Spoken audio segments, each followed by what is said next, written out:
जय जगन्नाथ। जय जगन्नाथ। केंद्रीय मंत्रिमंडल के मेरे सहयोगी श्रीमान धर्मेंद्र प्रधान जी, अश्विनी वैष्णव जी, उड़िया समाज संस्था के अध्यक्ष श्री सिद्धार्थ प्रधान जी, उड़िया समाज के अन्य अधिकारी, ओडिशा के सभी कलाकार, अन्य महानुभाव, देवी और सज्जनों, ओडिशार सबू भाइयों भावनी मानकू मोर नमस्कार एवं जोहार। ओडिया संस्कृति के महाकुंभ ओडिशा पर्व 2024 को आसी म गर्भित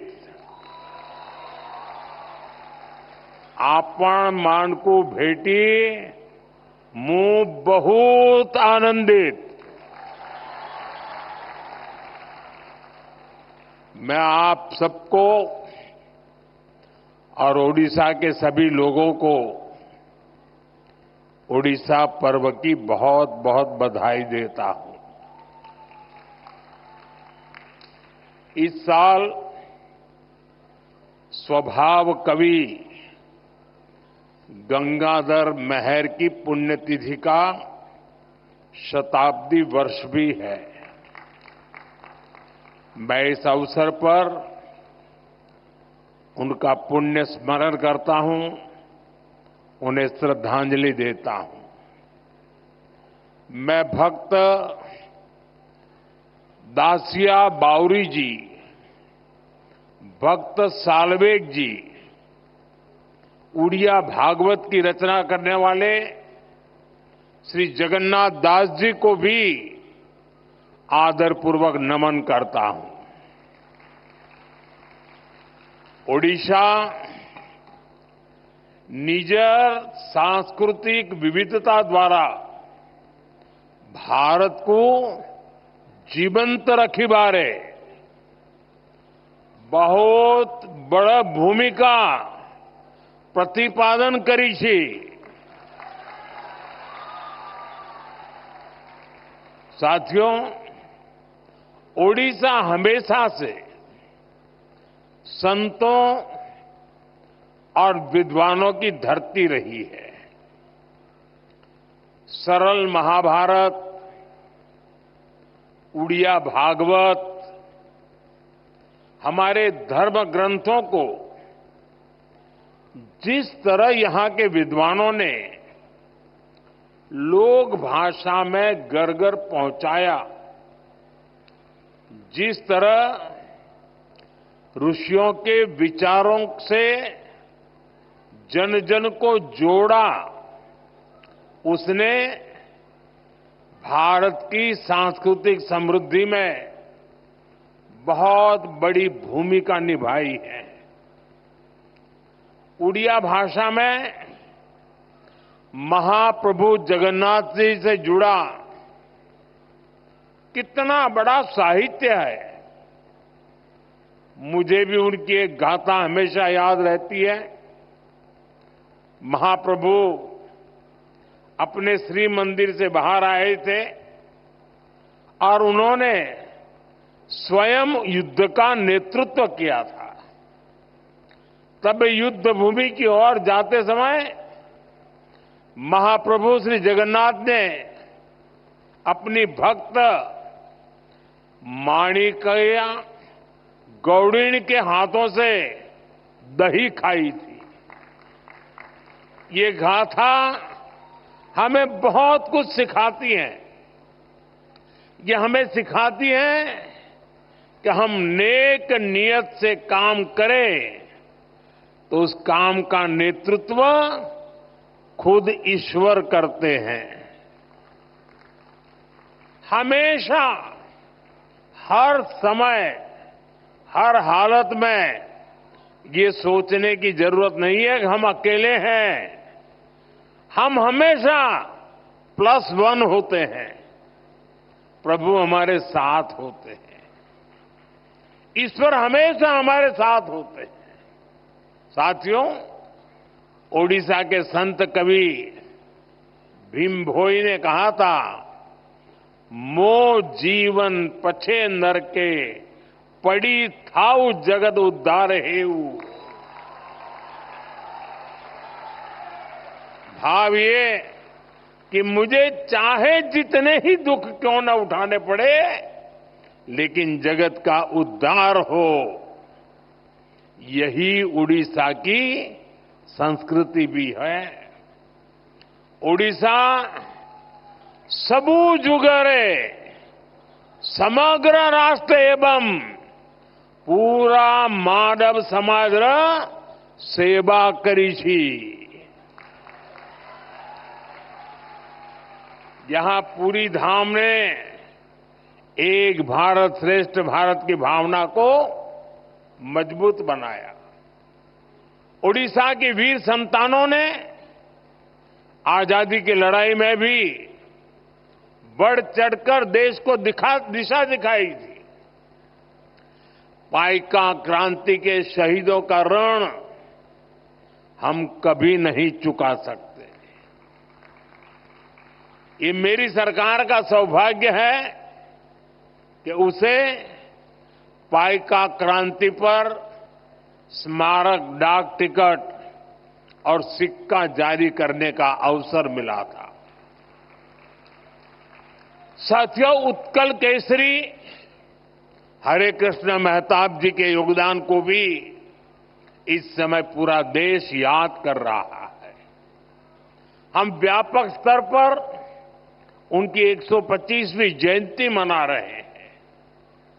अतीत से लेकर आज तक उड़ीसा ने देश को कितना सक्षम नेतृत्व दिया है, ये भी हमारे सामने है।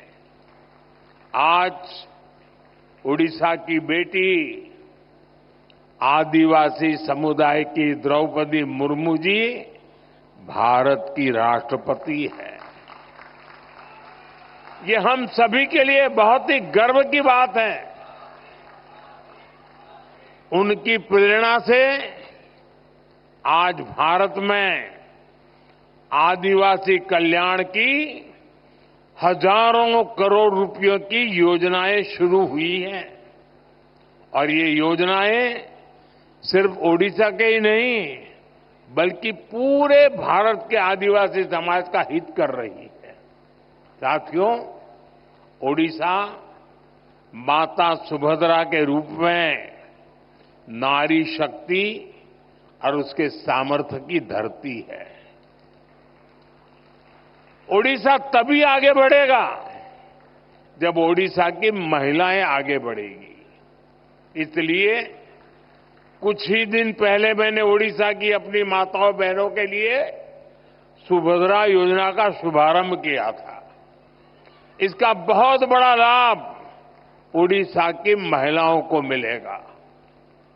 उत्कलर ये ही महान सुपुत्र मानंकर विषयरे देश जाणु एवं सेमानंक जीवन रू प्रेरणा नेऊ एथी निमंते ए परी आयोजनर बहुत अधिक गुरुत्व रही छी।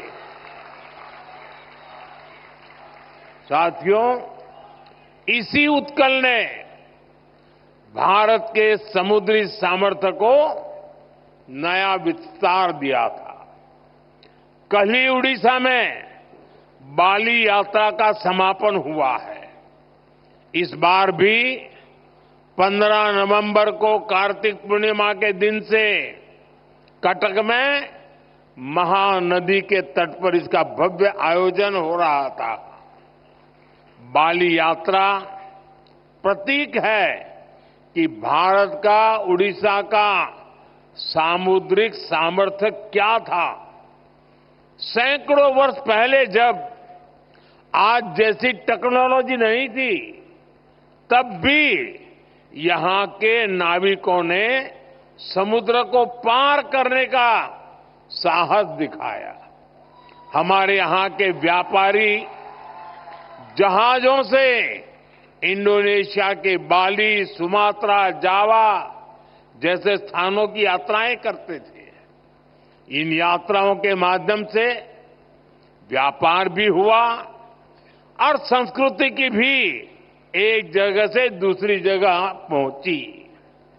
आज ही विकसित भारत संकल्प सिद्धि निमित्त ओडिशार सामुद्रिक शक्तिर महत्वपूर्ण भूमिका अच्छी।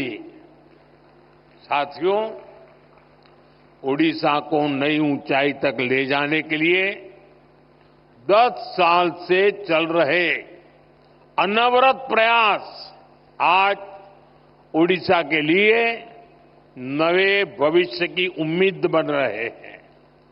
2024 में ओडिशा वासियों के अभूतपूर्व आशीर्वाद ने इस उम्मीद को नया हौसला दिया है। हमने बड़े सपने देखे हैं, बड़े लक्ष्य तय किए हैं। 2036 में ओडिशा राज्य स्थापना का शताब्दी वर्ष मनाएगा। हमारा प्रयास है कि ओडिशा की गिनती देश के सशक्त, समृद्ध और तेजी से आगे बढ़ने वाले राज्यों में हो। साथियों, एक समय था जब भारत के पूर्वी हिस्से को, ओडिशा जैसे राज्यों को पिछड़ा कहा जाता था, लेकिन मैं भारत के पूर्वी हिस्से को देश के विकास का ग्रोथ इंजन मानता हूं। इसलिए हमने पूर्वी भारत के विकास को अपनी प्राथमिकता बनाया है। आज पूरे पूर्वी भारत में कनेक्टिविटी के काम हो, स्वास्थ्य के काम हो, शिक्षा के काम हो, सभी में तेजी लाई गई है। 10 साल पहले ओडिशा को केंद्र सरकार जितना बजट देती थी, आज ओडिशा को 3 गुना ज्यादा बजट मिल रहा है। इस साल ओडिशा के विकास के लिए पिछले साल की तुलना में 30% ज्यादा बजट दिया गया है। हम ओडिशा के विकास के लिए हर सेक्टर में तेजी से काम कर रहे हैं। साथियों, ओडिशा में पोर्ट आधारित औद्योगिक विकास की अपार संभावनाएं हैं। इसलिए धामरा, गोपालपुर, अस्तारंगा, पलूर और स्वर्णरेखा पोर्ट्स का विकास करके यहां व्यापार को बढ़ावा दिया जाएगा। ओडिशा भारत का माइनिंग और मेटल पावर हाउस भी है। इससे स्टील, एल्यूमीनियम और एनर्जी सेक्टर में ओडिशा की स्थिति काफी मजबूत हो जाती है। इन सेक्टरों पर फोकस करके ओडिशा में समृद्धि के नए दरवाजे खोले जा सकते हैं। साथियों, ओडिशा की धरती पर काजू, जूट, कपास, हल्दी और तिलहन की पैदावार बहुतायत में होती है। हमारा प्रयास है कि इन उत्पादों की पहुंच बड़े बाजारों तक और उसका फायदा हमारे किसान भाई बहनों को मिले। ओडिशा की सी फूड प्रोसेसिंग इंडस्ट्री में भी विस्तार की काफी संभावनाएं हैं। हमारा प्रयास है कि ओडिशा सी फूड एक ऐसा ब्रांड बने जिसकी मांग ग्लोबल मार्केट में हो। साथियों, हमारा प्रयास है कि ओडिशा निवेश करने वालों की पसंदीदा जगहों में से एक हो। हमारी सरकार ओडिशा में ईज ऑफ डूइंग बिजनेस को बढ़ावा देने के लिए प्रतिबद्ध है। उत्कल के माध्यम से निवेश को बढ़ाया जा रहा है। ओडिशा में नई सरकार बनते ही पहले 100 दिनों के भीतर भीतर 45,000 करोड़ रुपए के निवेश को मंजूरी मिली है। आज ओडिशा के पास अपना विजन भी है और रोड मैप भी है। अब यहां निवेश को भी बढ़ावा मिलेगा और रोजगार के नए अवसर भी पैदा होंगे। मैं इन प्रयासों के लिए मुख्यमंत्री श्रीमान मोहन चरण मांझी जी और उनकी टीम को बहुत बहुत बधाई देता हूं। साथियों, ओडिशा के सामर्थ्य का सही दिशा में उपयोग करके उसे विकास की नई ऊंचाइयों पर पहुंचाया जा सकता है। मैं मानता हूं ओडिशा को उसकी स्ट्रेटेजिक लोकेशन का बहुत बड़ा फायदा मिल सकता है। यहां से घरेलू और अंतर्राष्ट्रीय बाजार तक पहुंचना आसान है। पूर्व और दक्षिण पूर्व एशिया के लिए ओडिशा व्यापार का एक महत्वपूर्ण हब है। ग्लोबल वैल्यू चेन में ओडिशा की अहमियत आने वाले समय में और बढ़ेगी। हमारी सरकार राज्य से एक्सपोर्ट बढ़ाने के लक्ष्य पर भी काम कर रही है। साथियों, ओडिशा में अर्बनाइजेशन को बढ़ावा देने की अपार संभावनाएं हैं। हमारी सरकार इस दिशा में ठोस कदम उठा रही है। हम ज्यादा संख्या में डायनेमिक और वेल कनेक्टेड सिटीज के निर्माण के लिए प्रतिबद्ध है।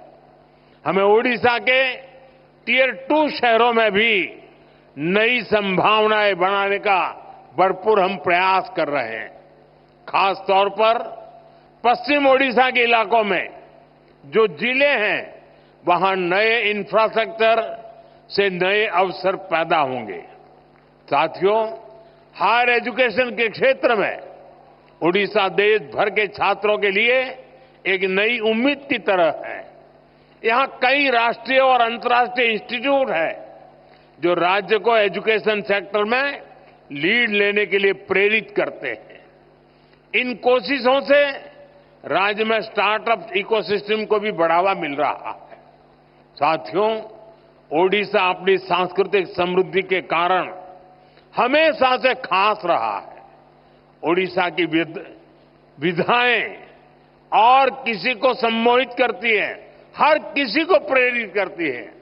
यहां का ओडिसी नृत्य हो, ओडिशा की पेंटिंग्स हो, यहां जितनी जीवंतता पट्टचित्रों में देखने को मिलती है, उतनी ही बेमिसाल हमारे आदिवासी कला की प्रतीक सौरा चित्रकारी भी होती है। संबलपुरी, बोमकाई और कोटपात बुनकरों की कारीगरी भी हमें ओडिशा में देखने को मिलती है। हम इस कला और कारीगरी का जितना प्रसार करेंगे, उतना ही इस कला को संरक्षित करने वाले उड़िया लोगों को सम्मान मिलेगा। साथियों, हमारे ओडिशा के पास वास्तु और विज्ञान की भी इतनी बड़ी धरोहर है। कोणार्क का सूर्य मंदिर, इसकी विशालता, इसका विज्ञान, लिंगराज और मुक्तेश्वर जैसे पुरातन मंदिरों का वास्तु, ये हर किसी को आश्चर्यचकित करता है। आज लोग जब इन्हें देखते हैं तो सोचने पर मजबूर हो जाते हैं कि सैकड़ों साल पहले भी ओडिशा के लोग विज्ञान में इतने आगे थे। साथियों, ओडिशा पर्यटन की दृष्टि से अपार संभावनाओं की धरती है। हमें इन संभावनाओं को धरातल पर उतारने के लिए कई आयामों में काम करना है। आप देख रहे हैं, आज ओडिशा के साथ साथ देश में भी ऐसी सरकार है जो ओडिशा की धरोहरों का, उसकी पहचान का सम्मान करती है। आपने देखा होगा, पिछले साल हमारे यहां G20 का सम्मेलन हुआ था। हमने G20 के दौरान इतने सारे देशों के राष्ट्राध्यक्षों और राजनयिकों के सामने सूर्य मंदिर की ही भव्य तस्वीर को प्रस्तुत किया था। मुझे खुशी है कि महाप्रभु जगन्नाथ मंदिर परिसर के सभी 4 द्वार खुल चुके हैं। मंदिर का रत्न भंडार भी खोल दिया गया है। साथियों, हमें ओडिशा की हर पहचान को दुनिया को बताने के लिए भी और भी इनोवेटिव कदम उठाने हैं। जैसे हम बाली यात्रा को और पॉपुलर बनाने के लिए बाली यात्रा दिवस घोषित कर सकते हैं, उसका अंतर्राष्ट्रीय मंच पर प्रचार कर सकते हैं। हम ओडिसी नृत्य जैसी कलाओं के लिए ओडिसी दिवस मनाने की शुरुआत कर सकते हैं। विभिन्न आदिवासी धरोहरों को सेलिब्रेट करने के लिए भी नई परंपराएं शुरू की जा सकती है।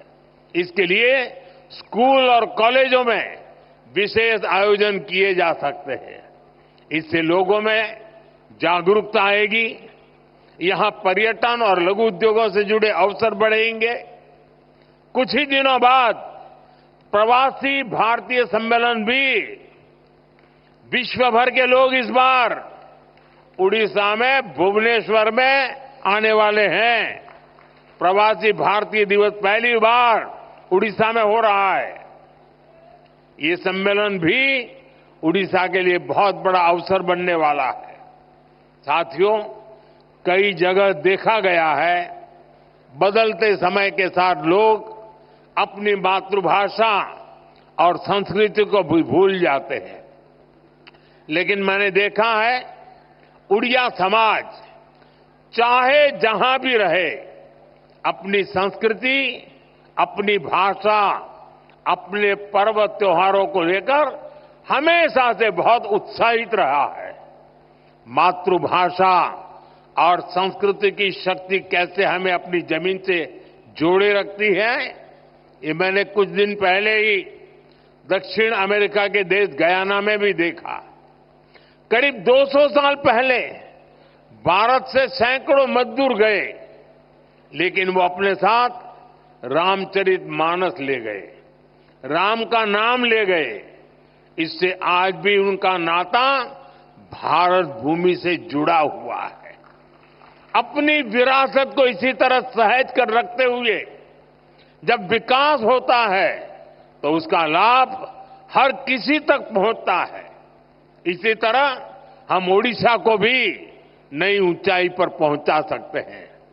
साथियों, आज के आधुनिक युग में हमें आधुनिक बदलावों को आत्मसात भी करना है और अपनी जड़ों को भी मजबूत बनाना है। ओडिशा पर्व जैसे आयोजन इसका एक माध्यम बन सकते हैं। मैं चाहूंगा आने वाले वर्षों में इस आयोजन का और ज्यादा विस्तार हो। ये पर्व केवल दिल्ली तक सीमित न रहे, ज्यादा से ज्यादा लोग इससे जुड़े, स्कूल कॉलेजों का पार्टिसिपेशन भी बढ़े। हमें इसके लिए प्रयास करने चाहिए।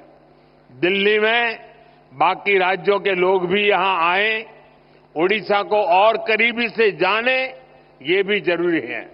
मुझे भरोसा है आने वाले समय में इस पर्व के रंग उड़ीसा और देश के कोने कोने तक पहुंचेंगे। ये जनभागीदारी का एक बहुत बड़ा प्रभावी मंच बनेगा। इसी भावना के साथ मैं एक बार फिर आप सभी को बधाई देता हूं। आप सबका बहुत बहुत धन्यवाद। जय जगन्नाथ।